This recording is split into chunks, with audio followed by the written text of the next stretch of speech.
Sitting on the park bench, eyeing little girls with bad intent. Hey, Aqualung, drying in the cold sun, watching as the pretty Peggy. Rad Racer was released by Square for the NES in 1987. As the title suggests, it's a racing game. Your objective is to get to the end of each track within the time limit, so you're racing against the clock, not the other drivers. Thankfully, contact with the other cars just slows you down and knocks you off track a bit.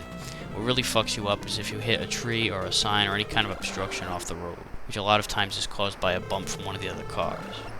When you crash, you'll flip over a few times and it takes several seconds off your timer, which is crucial.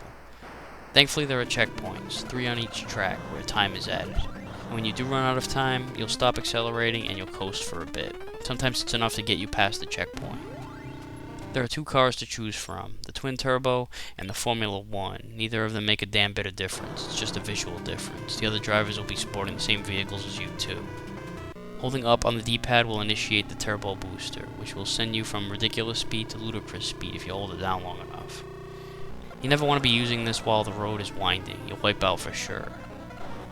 There are 8 tracks and the challenge starts to pick up about halfway into it. The roads will wind more and get trickier, and the drivers will start driving more aggressively. Early on they just stay in their lanes and don't do much besides force you to pass around them.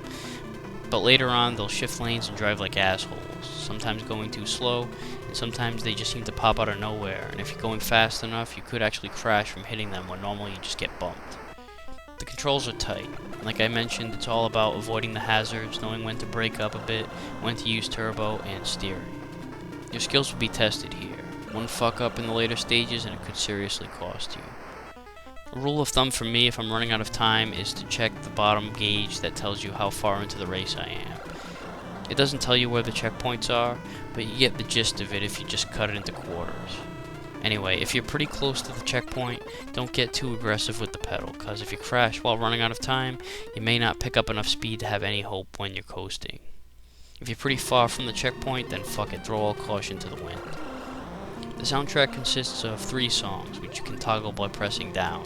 Sometimes I'll press it by accident or maneuvering my thumbs frantically while steering during a potential collision or something, but it's not a big deal. The music is okay, but I find the riffs to be a bit too stabby. There's not much fluidity between each note, so I usually just choose to leave the music off and play something else in the background myself. The game also came with 3D glasses you could use when entering 3D mode, which you could activate by pressing select.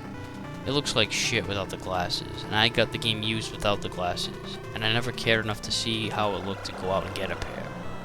The only thing going against Rad Racer really is the lack of variety. I know it's a racing game, I'm not expecting all kinds of crazy shit, but I think it could have used a bit more. Maybe some oil slicks on the track, maybe some rockier roads that make the handling more difficult, or maybe even a lane that's closed up due to construction, giving you less room. So it's pretty vanilla in that category, and the graphics are pretty average too, but the gameplay more than makes up for it. Overall, it's a very solid racing game, worthy of the name Rad.